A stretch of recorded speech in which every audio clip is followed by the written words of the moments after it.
Oh, brother, may we all die young. Hey, this is Joni with New Mexico Entertainment Magazine. I'm here with the Lymbs. We got Gage and Jeff. So how are you guys doing tonight? Good. Good? Yeah? Okay. So you guys are a local band here in Albuquerque, and you guys have been getting pretty big in the past 2 years, right? 2 years so far. Yeah. We're working hard. You are working hard. Okay, so how would you guys describe your sound? It's minimalist in nature, so you know there's only two of us, just drummer and guitar and vocals. But it's we like to try and revamp the analog set, so we have simple blues progressions that we splice up with different things like synthesizers that we use on the side, and really try and write better songs with less. Yeah, absolutely. So you play the drums and you play the guitar, right? And then you both play the synthesizer, right? Right. Okay. To add up on to the simplicity is layering. We don't have a bassist, so we use those synthesizers for low tones. Yeah, low frequency. It's fun to experiment with that. So what else do you guys know how to play? What else do you like to play? I started out on piano to get a good understanding of reading staff music, but I wanted to be a drummer all along, so... So, where did you guys learn how to play? When and where? So, I'm from Carlsbad, New Mexico, so down there when I was 8 years old, I just started taking lessons from a guy down there who ran a music store, and from then on, continued lessons and got classically trained, and that leads to you playing other instruments because it's all relevant. Piano's relevant. It's all the same stuff eventually. So. Okay, and? Piano I took for a couple years. This is the first lessons that I ever took, early elementary school, but then I started taking drum lessons. This is back in Arkansas, mid-90s, and we moved out here in 2003, and around then I was getting into high school and doing band there, so I started continuing lessons with percussion. And so you guys were both classically trained, and you describe yourself as alternative now, or? Like individually, how did you like musicians? move to what you're playing now? Well, it's just the creativity it's just what comes out, really. Yeah. I wouldn't call it alternative. I've been calling it progressive blues. Progressive blues. That's awesome. So how, where, when did you guys meet? 2 years ago, a little more than 2 years ago, August or July, something like that, of 2011. A mutual friend. I was already playing in bands in Albuquerque, and he was new in town. I got a call from a mutual friend, said, "Hey man, I've got this guitarist and he wants a drummer. You want to play?" I'm like, "Yeah." So That's basically how it was. since that happened, we just, I think we jammed one of the songs that we still play today. He wanted to show me a song, and I just started playing on it to see if it would work. Do you guys improvise a lot? Somewhat. Jam We have sessions? like certain parts during our shows where there's sections of improvisation. In your shows, you mean like on stage? Yeah. Performing for people? Yeah. You're improvising? Yeah. That's crazy. That's awesome. That's so awesome. Okay, so who writes the music? Is it 50-50, music and lyrics? So, we kind of have a pattern. I'll come up with, something on the guitar or something on the synthesizers or whatever, and kind of lay out a basic structure of the song, and then go over it with him, and he'll add all of his percussion to it, and then we'll go through transitions and get the song completely structured musically. Yeah, I think I listen to it and I play with it and I have input, and we have a conversation of what works and what doesn't. Ultimately, I think the song ends up a little different than the first version. Yeah, always. Even after we've played it live a few times, we change it up just based on how things work. Also, some of the songs we write based on an improvised part that we just started jamming one day, and we wanted to turn that into a song. Yeah. And then after that, he comes up with things to write about. So what or who inspires you for these songs? what do you hope to accomplish with your music? I mean, that's kind of a loaded question in a lot of ways, because it's, we feel like art is supposed to be a reflection of society and what's going on right now. So as Americans in the generation that we're in, we have quite a bit to say about what's going on right now, and we feel like that's the way you change society, that's the way you move forward and progression and stuff. So all the songs really have basis in social aspects or things that we see happening in the world that we think should change or we think should stay the same. It's the things that we should keep beautiful or anything like that, really. So. And how much free time do you really have? Do you go to school? Do you have a job? Do you have girls, boys, dogs? All of that. Yeah. Well, I just recently graduated from UNM in May, so I have a lot more time than I used to. Mm-hmm. Other than work and rock climb. Play. Oh yeah, I like rock climbing. Yeah. Where do you rock climb? Well, I mean, outside the gym, anywhere we can. It's now not raining. All the girls are gonna go wherever you're rock climbing. No, I'm just kidding. We're just trying to put some personal information out there for people to stalk you and everything like that. It's okay. I try to spend a lot of time songwriting and whatnot, but everybody's got to have the release or whatever. So he likes to do a lot of outdoors kind of stuff. Nice. I run, and we both have dogs. No girlfriends because they take a lot of time. They do, don't and money that we don't have right now. So. Okay, so what goes through your mind when you're performing? You guys look like you're in the zone. So being on stage, and at the right time and the right show and the heat of the moment, it's better than sex. And then if it's awful, it's like the worst sex you ever had. So it could be either way. But it really is it's kind of a magical thing. It's something that, if we didn't love being on stage, we wouldn't do it. One of my favorite drummers is Dennis Chambers, studio percussionist.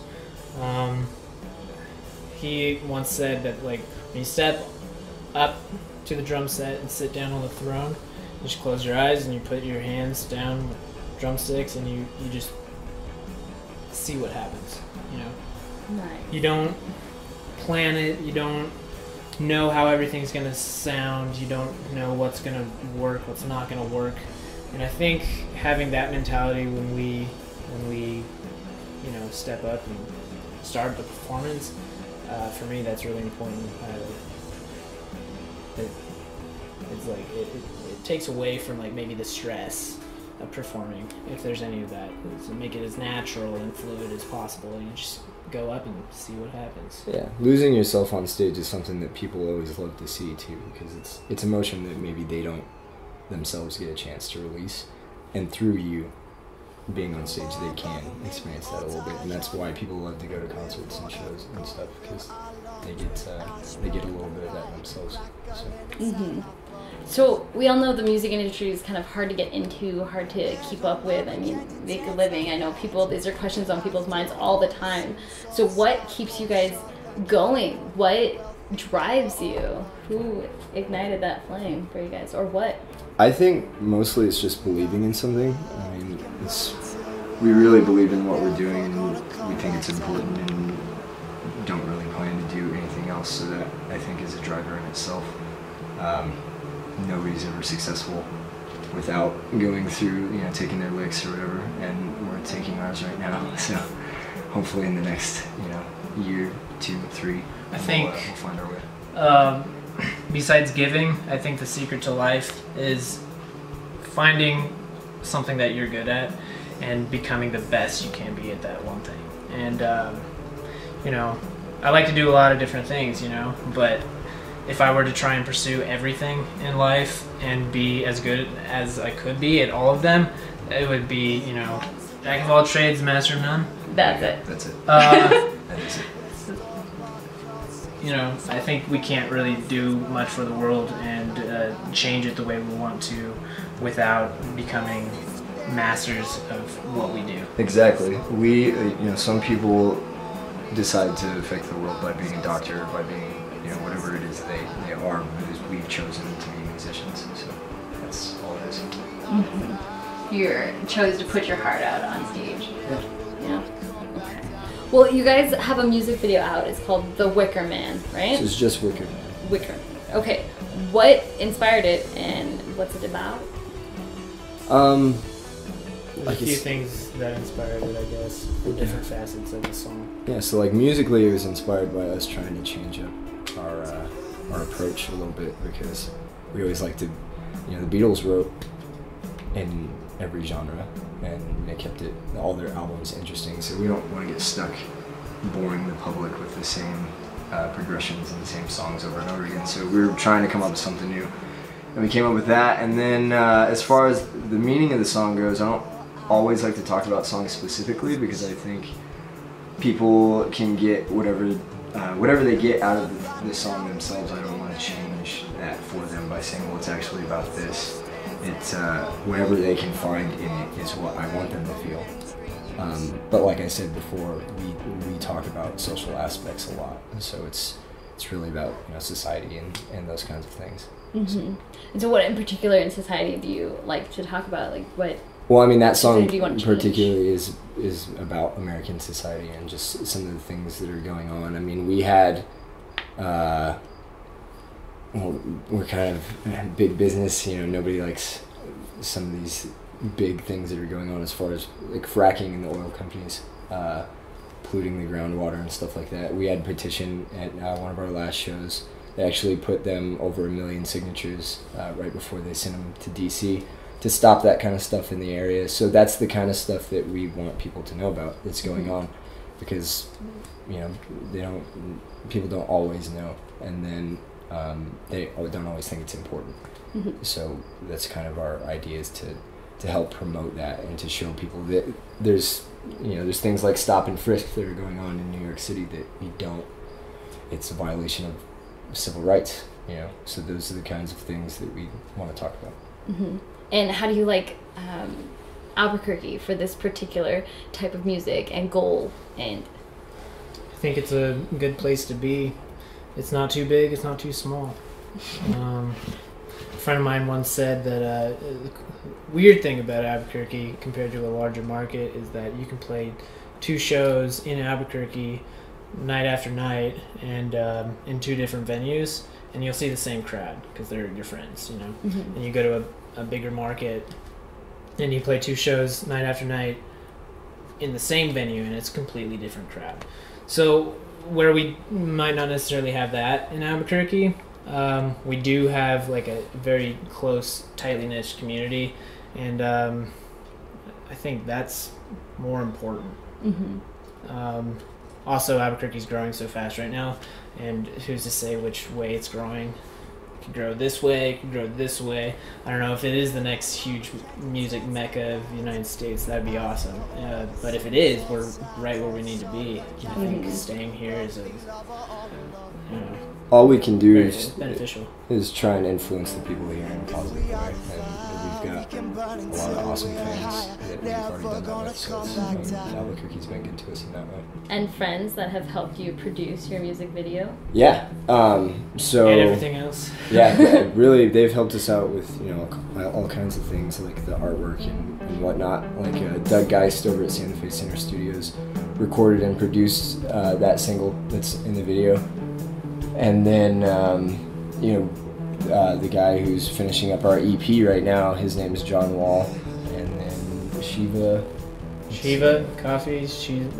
We've met a lot of people that are coming through Albuquerque, which is another cool thing about this place, is that, with the major interstates and cool places to play, people are always touring and coming through Albuquerque and stopping by. So we meet some cool people, and through that we've actually met some people like Shiva, who's designed a lot of cool artwork for us. Yeah.